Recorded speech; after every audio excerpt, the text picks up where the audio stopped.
উজনি অসমত শেহতীয়াকৈ বৃদ্ধি পাইছে ড্ৰাগছৰ প্ৰচলন আৰু তাৰ ফলশ্ৰুতিতেই HIV ৰোগত আক্ৰান্ত লোকৰ সংখ্যা বৃদ্ধি পাইছে আৰু আজিৰ দিনত যোৰহাটস্থিত শিশু পৰ্যবেক্ষণ গৃহত 11টিকৈ কিশোৰৰ শৰীৰত ধৰা পৰিছে HIV ৰোগ আৰু ACVত আক্ৰান্ত হৈ আছে এজন আৰু যোৰহাটৰ এই শিশু পৰ্যবেক্ষণ গৃহলৈ উজনি অসমৰ 16খন জিলাৰ কিশোৰসকলক অনা হয় যি বিভিন্ন অপৰাধজনিত কাৰণত জড়িত হৈ পৰে আৰু যি 11জন HIV ৰোগত বৰ্তমান আক্ৰান্ত হৈ আছে তাৰ ভিতৰত ডিব্ৰুগড় জিলা তিনিচুকীয়া জিলা নগাঁও জিলা আৰু যোৰহাট জিলাৰ কিশোৰসকল আছে আৰু ইয়াৰে সৰ্বাধিক আছে যোৰহাট জিলাৰ এই সন্দৰ্ভত মই কিছু কথা পাতিম মোৰ লগত উপস্থিত আছে যোৰহাট জিলাৰ এইচ কন্ট্ৰোল বিষয়াগৰাকী তেওঁৰ পৰা কিছু মন্তব্য লবলৈ মই এই সন্দৰ্ভত চেষ্টা কৰিম হেতু HIVৰ ৰোগী নাইকিয়া কৰাৰ ক্ষেত্ৰত যথেষ্ট আপোনালোকে গুৰুত্ব লৈছে কিন্তু তাৰ মাজতে কিছু তথ্য HIV যি শিশু পৰ্যবেক্ষণ গৃহ আছে আমি আজি তেওঁলোকৰ লগত কথা পাতিছিলো বৰ্তমান সময়ত 11জন আছে কেৱল যোৰহাটৰে নহয় নগাঁও ডিব্ৰুগড় তিনিচুকীয়া তেনে জিলাৰো আছে কিশোৰসকল এই HIVৰ মূল কাৰণ ড্ৰাগছে আপোনালোকে কেনে ধৰণে আসলতে কন্ট্ৰোল কৰাৰ চেষ্টা কৰিছে বা কেনে ধৰণে ৰাইজক সজাগ কৰাৰ চেষ্টা কৰিছে সক এটা সময়ত HIVৰ মূল কাৰণটো সেক্সুৱেল অসুৰক্ষিত যৌন সম্পৰ্কৰ কাৰণে হৈছিলে কিন্তু এতিয়া ড্ৰাগছৰ কাৰণে বৰ্তমান হ'বলৈ আৰম্ভ কৰিছে প্ৰায় 16-17 প্ৰাপ্তবয়স্ক ঠিক হোৱা নাইকিয়া তেনেকুৱা বয়সৰ দুই এটা ল'ৰা ছোৱালী যেতিয়াই পৰ্যবেক্ষণ কেন্দ্ৰলৈ আহে হয়তো তেওঁলোক কোনোবা ডাঙৰ অন্য জেলত আছিলে জেলৰ পৰা তেওঁলোকক সেই সময়ত তেওঁলোকক HIV আক্ৰান্ত হিচাপে ধৰা পৰিছিলে কিন্তু যেহেতু প্ৰাপ্তবয়স্ক নহয় ইয়ালে তেওঁলোক লৈ অহা হ'ল আৰু আমি যেতিয়া নৈমিত্তিকভাৱে যেটো আমি চিকিৎসা প্ৰদান কৰিবলৈ তেখেতসকলে যাওঁ তেতিয়া তেখেতসকলক আমি গম পাওঁ যে তেখেতসকলক HIV ৰোগত আক্ৰান্ত হৈছে দুই এজন ব্যক্তি সেই ব্যক্তিসকলক যাতে ট্ৰিটমেণ্টটো ভালকৈ কৰিব পাৰোঁ ART চেণ্টাৰৰ লগত মানে এণ্টি ৰেট্ৰভাইৰাল থেৰাপিৰ লগত তেখেতক জড়িত কৰাই ধুনীয়াকৈ তেওঁলোকক দৰৱ যাতে সদায় দিন খুৱাব পাৰে আৰু তাৰ চিষ্টাৰগৰাকী খুব বেছি পাংচুৱেল খুব ধুনীয়াকৈ তেখেতসকলক দৰৱ খুৱায় আৰু দৰৱ খোৱাৰ ফলত তেওঁলোকৰ ভাল হৈ আহিছে বহুত ল'ৰা ছোৱালী তেনেকুৱা আমি দেখিছোঁ ভাল হৈ গৈছে কিন্তু পৰৱৰ্তী পৰ্যায়ত যেতিয়া ঘৰলৈ গুচি যায় তেতিয়াও যাতে সেই দৰৱখিনি খাই থাকে সেই ডিষ্ট্ৰিক্টলৈ জান নিদিয়া বা তেখেতসকলৰ পৰিয়ালসকলক জনোৱা এটা ব্যৱস্থাও আমি হাতত লৈছোঁ কেইবাজনো তেনেকুৱা দেখিলোঁ যে ঘূৰি আহি আকৌ গৈ পেলাই তাতে কেন্দ্ৰতে আহিছে তেনেকুৱা ব্যৱস্থাও আমি হাতত ৰাখিছোঁ মই আশা ৰাখিছোঁ যে এই ব্যৱস্থাৰ যোগেদি আমি অন্ততঃ শিশু কেন্দ্ৰত যিসকল কেতিয়াবা ধৰা পৰে কোনো নিৰ্দিষ্ট পৰিসংখ্যা মই ক'ব নোৱাৰোঁ কাৰণ আজি জামিন হৈছে কাইলৈ আহিছে পৰহিলৈ জামিন হৈছে তেওঁলোকৰ কিন্তু যথেষ্টভাৱে আমি তেওঁলোকক দৰৱৰ লগত জড়িত কৰিবলৈ সক্ষম হৈছোঁ আৰু ইতিমধ্যে আমাৰ ডিষ্ট্ৰিক্টত আছাক্সৰ নেতৃত্বত এটা খুব ডাঙৰ কেম্পেইন এটা চলি আছে যিটো ইণ্টাৰনেশ্যনেল ইয়থ ডেৰ দিনাখন আৰম্ভ হৈছে নকছাৰী কলেজত আমাৰ সন্মানীয় উপায়ুক্ত মহোদয় আৰু সন্মানীয় SP মহোদয়ৰ নেতৃত্বত অতিৰিক্ত উপায়ুক্ত মহোদয়ে সেই উদ্বোধন কৰে আমাৰ তিতাবৰ চাৰ্কল অফিচাৰ বাইদেউ গৈছিলে এই অনুষ্ঠানভাগিত আমি শপত গ্ৰহণো কৰোঁ যে গোটেই জুৰুতীয়া সমস্ত ইয়থৰ হৈ পেলাই যাতে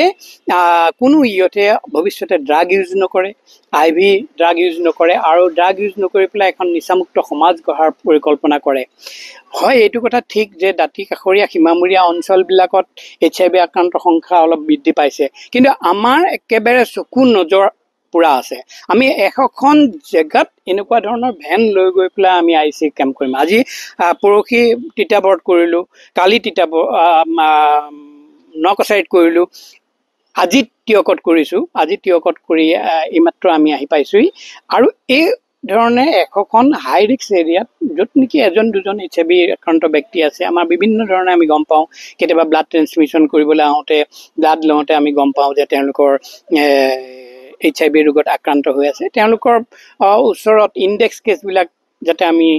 গম পাওঁ সেইকাৰণে এৱাৰনেছ এক্টিভিটি কৰিম পৰৱৰ্তী পৰ্যায়ত আমি টেষ্টিঙো কৰিম কিন্তু যোৰহাট ডিষ্ট্ৰিক্টত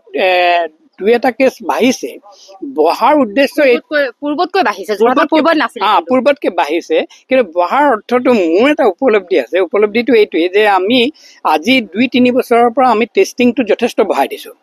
আমি যিবিলাক হাই ৰিস্ক এটা কেছ ওলাইছে সেই কেছটোৰ পিছত একদম সম্পূৰ্ণৰূপে লাগি পৰিছোঁ ইণ্ডেক্স কেছটো ক'ৰ পৰা আহিলে বা কালে আৰু দিলে সম্ভাৱ্য দিয়া কেছবিলাকক গৈ আমি টেষ্ট কৰিবলৈ যত্ন কৰিছোঁ আৰু সেইটো সংক্ৰান্তত আমাৰ টেষ্টিং যিহেতু ভাল হৈছে সেইকাৰণে সুপ্ত লুকাই থকা যিবিলাক কেছ সেইবিলাক কেছ আমি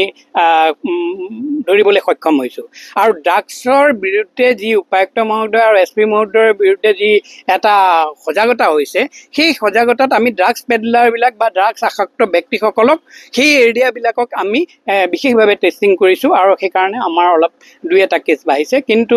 আমি ভাবোঁ যে যিহেতু কেছবিলাক বাঢ়িছে, সেই কেছবিলাকক সম্পূৰ্ণ আমি ট্ৰিটমেণ্ট কৰিব পাৰিছোঁ, সম্পূৰ্ণ তেওঁলোকক সচেতন কৰিব পাৰিছোঁ। আমি কেইবাটাও হাই ৰিস্ক এৰিয়াতটো ইণ্টাৰনেশ্যনেল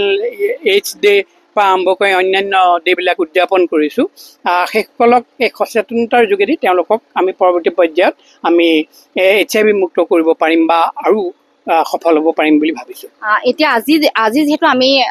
শিশু পৰ্যবেক্ষণ গৃহৰ কৰ্তৃপক্ষৰ লগত কথা পাতিছিলোঁ, তাৰ বাইদেউগৰাকীয়ে উল্লেখ কৰিছে যে প্ৰায় 3জন HIV আক্ৰান্ত কিশোৰ যোৰহাটৰ বিশেষকৈ তেওঁলোকে জামিন পালে। তেওঁলোকৰ কেনেধৰণে ব্যৱস্থা লৈছে বা তেওঁলোকে যে ড্ৰাগছ পুনৰ সেৱন নকৰিব, ড্ৰাগছৰ জৰিয়তে যে আনক নিদিব এই ৰোগটো, তেনেধৰণৰ কিন্তু কোনো নুই কৰিব নোৱাৰি।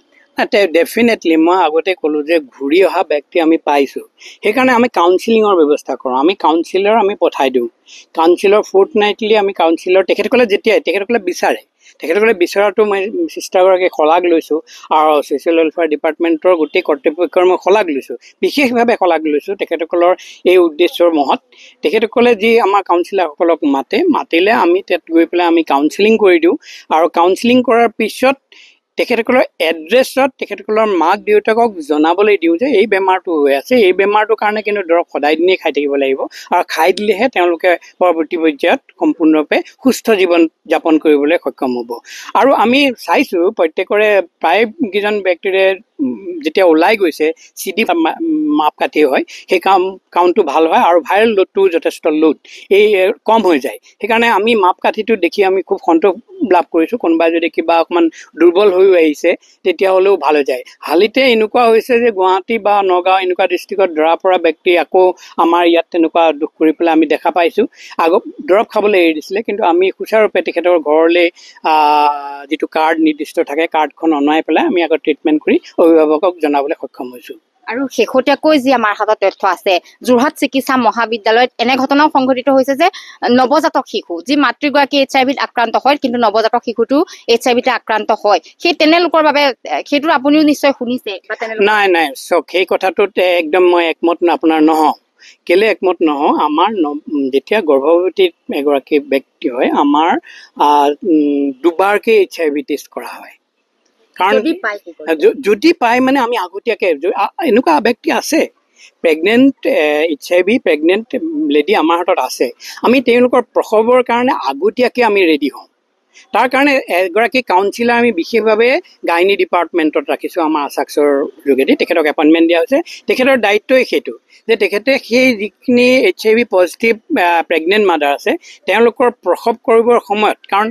যথেষ্ট ব্লাড ওলাব, সেই ব্লাডখিনিয়ে যদি অন্য ৰোগীক ইনফেক্ট কৰিব নোৱাৰে, সেইকাৰণে আৰু বা যিখিনি ডক্টৰে অপাৰেশ্যন কৰিব, যিসকলে কৰিব, বিভিন্ন ধৰণৰ এটা স্পেচিয়েল পোচাক আছে, সেই পোচাকখিনি পৰিধান কৰি পেলাই কৰা যায়। সেইকাৰণে ডেলিভাৰী ডেটটো আমি আগতে প্লেন কৰা যায়, প্লেন কৰি পেলাই আমি ডেলিভাৰী কৰোঁ। হৈ গৈছে। আৰু এটা কথা আপোনাক আমি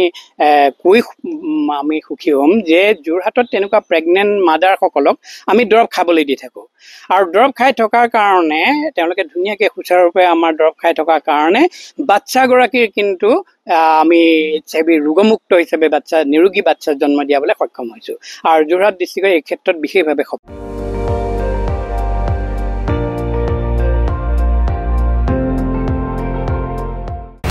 আপুনি চাই আছে ND24, সৰ্বশ্ৰেষ্ঠ নহয় সৰ্বোত্তমৰ দৌৰ।